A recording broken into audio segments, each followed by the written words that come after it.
तो भारतीय share market में आए दिन नए नए आईपीओ आ रहे हैं। इस वक्त भी 3 आईपीओ सब्सक्रिप्शन के लिए खुले हुए हैं, जिनमें मीशो, ईकस और विद्या वायर्स का नाम शामिल है। लेकिन आज हम इन आईपीओ पर डिस्कशन नहीं करने वाले, बल्कि डिस्कशन ये करने वाले हैं कि आप जो पैसा इन आईपीओ में लगा रहे हैं, आखिर वो पैसा जा कहां रहा है। क्योंकि कंपनियां आपसे फ्रेश इशू के नाम पर जो पैसा ले रही हैं, असल में उसमें से जो ज्यादातर रकम है उसका इस्तेमाल ना तो कंपनियां अपना बिजनेस बढ़ाने में कर रही हैं और ना ही किसी नए प्रोजेक्ट में पैसा लगा रही हैं। तो ऐसे में ये आईपीओ से जुटाया गया पैसा सबसे ज्यादा कहां पर खर्च किया जा रहा है, क्यों बड़ी बड़ी कंपनीज भी लिस्टिंग पर फेल होती हुई नजर आ रही हैं, क्या अब आपको आईपीओ में पैसा लगाना चाहिए या फिर नहीं, इस पूरे मामले पर बैंक ऑफ बड़ौदा की इकोनॉमिक रिसर्च टीम ने एक रिपोर्ट जारी की है। तो चलिए जानते हैं कि इस रिपोर्ट में क्या कुछ कहा गया है। तो बैंक ऑफ बड़ौदा की इकोनॉमिक रिसर्च टीम ने अप्रैल 2025 से अक्टूबर 2025 तक सेबी में फाइल हुए 200 से ज्यादा कंपनीज के डॉक्यूमेंट्स को स्कैन किया है, उस पर एक रिसर्च की है। इन सभी डॉक्यूमेंट्स में से 189 कंपनीज की फाइल्स ऐसी थी जहां पूरी जानकारी दी गई थी, यानी कि पैसा किस काम के लिए इस्तेमाल होगा, कितनी रकम जुटाई जाएगी, एटसेट्रा। रिपोर्ट में 2 तरह की फाइल्स पर रिसर्च की गई है। पहला ड्राफ्ट रेड हेरिंग प्रोस्पेक्टस यानी कि डीआरएचपी और दूसरा रेड हेरिंग प्रोस्पेक्टस यानी कि आरएचपी। ये दोनों फाइल्स आईपीओ लाने वाली कंपनीज आईपीओ लाने के लिए सेबी के पास पहले जमा करवाती हैं। अब आते हैं कि आखिर ये जो रिसर्च की गई है बैंक ऑफ बड़ौदा की तरफ से, इसमें क्या कुछ पाया गया है और आगे इसमें आपके साथ कई इंटरेस्टिंग डेटा हम यहाँ पर शेयर करने वाले हैं। तो सबसे पहले जो इस रिसर्च में पाया गया वो ये कि अप्रैल अक्टूबर 2025 में 189 आईपीओ पर रिसर्च हुई, जैसा कि हमने आपको जानकारी भी दी। इसमें फ्रेश इशू से 1.2 लाख करोड़ रुपए की रकम जुटाई गई है और ओएफएस यानी कि ऑफर फॉर सेल के जरिए 62,000 करोड़ रुपए जुटाए गए हैं और टोटल देखा जाए तो 1.82 लाख करोड़ रुपए की रकम इन आईपीओ के जरिए जुटाई गई है। अब यहाँ पर एक बात समझना बेहद ज़रूरी है आपके लिए, अगर आप आईपीओ में पैसा लगाते हैं तो ओएफएस का पैसा कंपनी को नहीं मिलता है, जो कि यहाँ पर 62,000 करोड़ रुपए की रकम जुटाई गई है, जो रिसर्च में पाया गया है। तो ओएफएस का पैसा कंपनी को नहीं मिलता क्योंकि ओएफएस में यानी कि ऑफर फॉर सेल में शेयर बेचने वाले पुराने प्रमोटर्स या फिर शुरुआती इन्वेस्टर्स होते हैं। इनके बेचने से जो भी पैसा आता है वो सीधे उनकी ही जेब में जाता है, कंपनी को इसमें से 1 रुपया भी नहीं मिलता। इसीलिए रिपोर्ट कहती है कि इन आईपीओ में ऑफर फॉर सेल एक बड़ा हिस्सा था और कंपनी के बिजनेस प्लान में इसका कोई योगदान नहीं था। ओएफएस का कंपनी की ग्रोथ से कोई भी लेना देना नहीं है।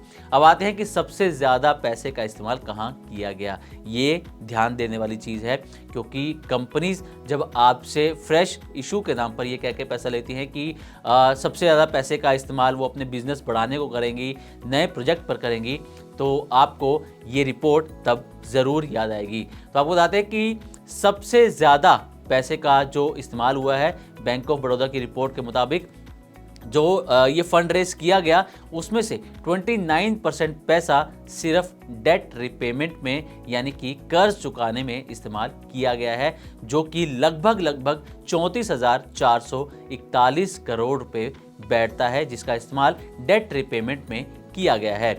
रिपोर्ट कहती है कि ये कंपनीज का डीलेवरेजिंग फेज चल रहा है, मतलब कि कंपनियां अपने ऊपर का कर्ज कम करना चाहती हैं और कर्ज कम करने के लिए आईपीओ उन्हें सबसे अच्छा रास्ता यहां पर नजर आ रहा है, इसलिए वो आईपीओ लेकर आ रही हैं।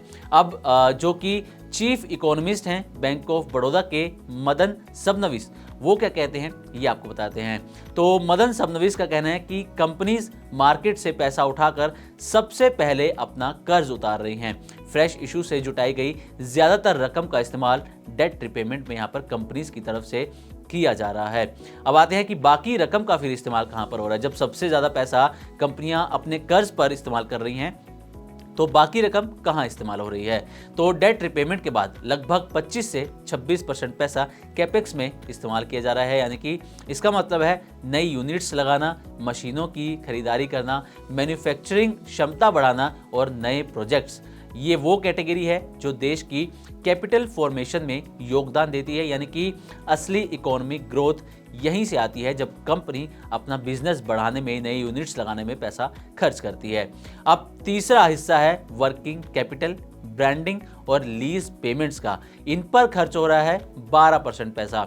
इसमें शामिल हैं रोज़मर्रा के खर्च, जैसे कि जिसे हम वर्किंग कैपिटल कहते हैं। इसके अलावा ब्रांड प्रमोशन, मार्केटिंग, स्टोर्स का किराया एटसेट्रा।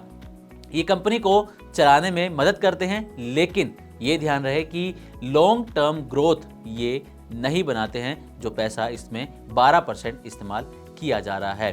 अब आपके साथ एक और इंटरेस्टिंग डेटा यहाँ पर शेयर करने वाले हैं, क्योंकि इसको इंटरेस्टिंग भी बोल सकते हैं और चौंकाने वाली बात भी बोल सकते हैं कि 25% पैसा कहाँ जाएगा, इसकी कोई जानकारी दी ही नहीं गई। रिपोर्ट कहती है कि तकरीबन 1/4 फंड यानी कि 25% पैसे का इस्तेमाल की जानकारी कंपनीज की तरफ से नहीं दी गई है। अब क्यों? क्योंकि कुछ कंपनीज को खुद फाइनल रकम ही नहीं पता थी, कुछ ने पर्पस ही अपना लिस्ट नहीं किया कि उनका पर्पस क्या है, और कुछ ने सिर्फ पार्शियल डिटेल्स दी लेकिन पूरी डिटेल्स नहीं दी। ऐसे मामलों को बैंक ऑफ बड़ौदा ने स्टडी से बाहर कर दिया।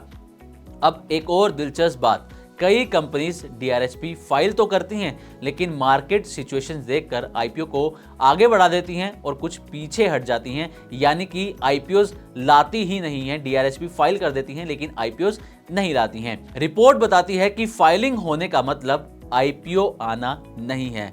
कई IPOs ऐसे हैं जिनका DRHP काफ़ी समय पहले फाइल किया जा चुका है, लेकिन अभी तक उनका IPO आया ही नहीं है, अभी तक वो प्रोसेस में ही फंसे हुए हैं। अब आते हैं कि 2026 में क्या होने वाला है IPO के मार्केट में, क्योंकि 2025 IPO के लिहाज से और IPO के जरिए जो फंड जुटाया जा रहा है उसके मामले में पिछले सभी सालों का रिकॉर्ड तोड़ता हुआ नजर आ रहा है। लेकिन 2026 कैसा रहने वाला है ये आपको बताते हैं। तो इक्वेरिस कैपिटल के managing director investment banking Bhavesh Shah कहते हैं कि 2026 में IPO से फंड रेजिंग $20 बिलियन तक पहुंच सकती है, यानी कि भारतीय करेंसी में अगर देखें तो 1.8 लाख करोड़ रुपए का पैसा IPOs के जरिए 2026 में आ सकता है। लेकिन क्यों? उन्होंने इसके पीछे रीजन भी दिए, 3 बड़े रीजन उन्होंने बताए हैं। पहला रीजन कि न्यू एज और डिजिटल कंपनीज का जबरदस्त क्रेज देखा जा रहा है। इन्वेस्टर्स नए डिजिटल प्लेयर्स में पैसा लगाने को तैयार हैं, जो कि सबसे बड़ा रीजन है कि कंपनियां लगातार IPO ला रही हैं कंपनीज, और ज़्यादा से ज़्यादा वो फंड भी रेज कर पा रही हैं। अब दूसरा रीजन ये कि बड़े IPO मार्केट में और निवेशकों को लाया जा रहा है, जैसा कि LIC, जोमेटो और ओयो ने भी यहाँ पर किया है, ऐसा शाह की तरफ से कहा गया है। अब तीसरा रीजन ये भी इंटरेस्टिंग है कि Tier 2 और Tier 3 सिटी से जो पार्टिसिपेशन है वो लगातार बढ़ता हुआ नजर आ रहा है। छोटे शहरों के लोग IPO में हिस्सा ले रहे हैं, इससे मार्केट और बड़ा होता जा रहा है। तो चलिए, ये तो बात हो गई कि कंपनीज अपने फंड का इस्तेमाल कहाँ कर रही हैं, 2026 कैसा रहने वाला है। अब आप बात करते हैं आपकी यानी कि इन्वेस्टर्स की। तो इन्वेस्टर्स के लिए इस पूरी रिपोर्ट का क्या मतलब है आपको ये बताते हैं। दरअसल कर्ज कम होने से जो कंपनीज हैं वो मजबूत होती हैं, ये आपके लिए सबसे बड़ी सीख है। जितना कर्ज कम होगा कंपनी उतनी ही मजबूत होती चली जाएगी, ये आपको ध्यान रखना है। डेट कम होगा तो रिस्क भी कम होगा और स्टेबल कंपनी पर ही आपको फोकस करना है। अगर आप किसी IPO में पैसा लगा रहे हैं तो आपको ऐसी कंपनी देखनी है जो स्टेबल हो, जिस पर ना तो बहुत ज़्यादा कर्ज हो और रिस्क भी कम हो। तो स्टेबल कंपनी हो तो उसी पर आपको फोकस करना है। लॉन्ग टर्म में जो कैपेक्स वाली कंपनीज है वही अच्छी ग्रोथ देती हैं, जो अपना पैसा अपने बिजनेस को बढ़ाने में इस्तेमाल करती हैं। और कंपनी का विस्तार में पैसा लगाना भी एक पॉजिटिव सिग्नल है, तो आप ऐसी कंपनीज पर फोकस कर सकते हैं। लेकिन आपको कुछ बातें हैं उनका भी ज़रूर यहाँ पर ध्यान रखना है कि अगर IPO का पैसा सिर्फ कर्ज उतारने में जा रहा है तो बिजनेस में कुछ नया नहीं होने वाला, यानी कि ग्रोथ की संभावनाएं बेहद कम है, क्योंकि कंपनी पर पहले ही कर्ज है। तो कंपनी जितना फंड जुटा रही है वो उस पैसे का इस्तेमाल कर्ज उतारने में कर रही है। नया बिजनेस शुरू करने पर कोई फोकस नहीं होगा तो ग्रोथ भी नहीं आएगी। अगर कंपनी पर्पस ही डिस्क्लोज नहीं कर रही तो ये भी एक रेड फ्लैग हो सकता है, इसलिए आपको इस चीज़ का भी बेहद ध्यान रखना है।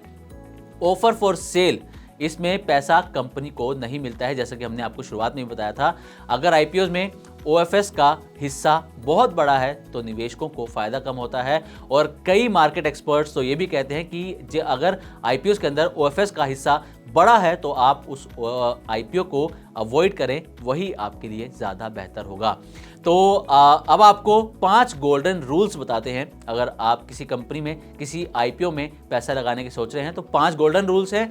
इनको देखकर इसके ज़रिए आप अच्छी कंपनी की पहचान कर सकते हैं और अपना पैसा लगा सकते हैं।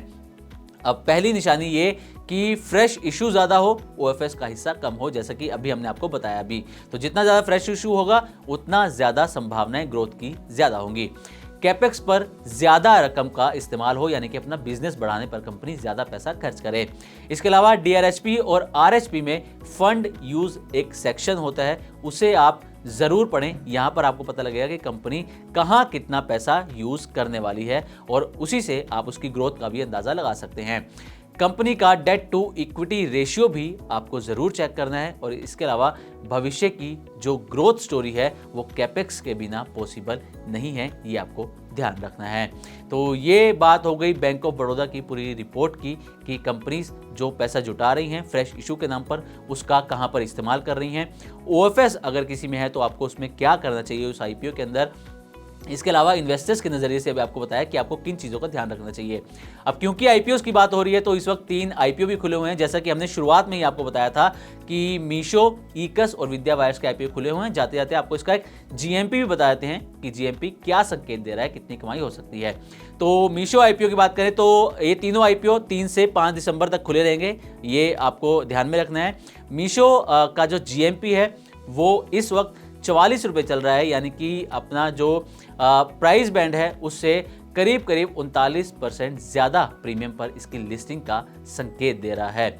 ईकस का जीएमपी 46 रुपये के आसपास चल रहा है, यानी कि 37% प्रीमियम पर इसकी लिस्टिंग हो सकती है। विद्या वायर्स का जीएमपी थोड़ा सा यहाँ पर वीक नजर आ रहा है, 6 रुपये के आसपास, 11.5% प्रीमियम पर इसकी लिस्टिंग हो सकती है। ऐसा investorgain.com के मुताबिक कहा गया है, जो जीएमपी वेबसाइट बताती है। हालांकि जीएमपी किसी भी आईपीओ में पैसा लगाने का एक सटीक पैमाना नहीं होता, ये सिर्फ आपको एक अंदाज़ा देता है कि इसकी लिस्टिंग कैसी हो सकती है। तो कुल मिलाकर देखा जाए तो बैंक ऑफ बड़ौदा की ये जो रिपोर्ट है वो भारत के आईपीओ मार्केट की असल तस्वीर सामने लाती है। ये बताती है कि आईपीओ का पैसा सिर्फ ग्रोथ के लिए नहीं होता, बल्कि बड़ा हिस्सा कर्ज चुकाने में इस्तेमाल हो रहा है। कैपेक्स भी अच्छा खासा हिस्सा लेता है और काफ़ी कंपनीज उपयोग की जानकारी भी नहीं देती हैं। लेकिन अच्छी खबर यह है कि 2026 में आईपीओ मार्केट और बड़ा होने वाला है, लिक्विडिटी और बढ़ेगी और छोटे शहरों का निवेशक भी अब इस खेल का हिस्सा बनते हुए नजर आ रहे हैं, जैसा कि इस रिपोर्ट में कहा गया है। ग्लोबल संकेतों के दम पर कैसे खुलेंगे हमारे बाजार, क्या कह रही हैं खबरें और ब्रोकरी रिपोर्ट्स, किन शेयरों में बनेगा पैसा, बाजार खुलने के बाद क्या खरीदें, किन शेयरों को करें पोर्टफोलियो से बाहर, कैसा रहा बाजार का दिन भर का कारोबार, कैसे तैयार करें कल के बाजार की स्ट्रैटेजी। इन सब सवालों के जवाब जानिए मेरे साथ ओपनिंग बज और क्लोजिंग बज में इन वक्त पर सिर्फ मनी 9।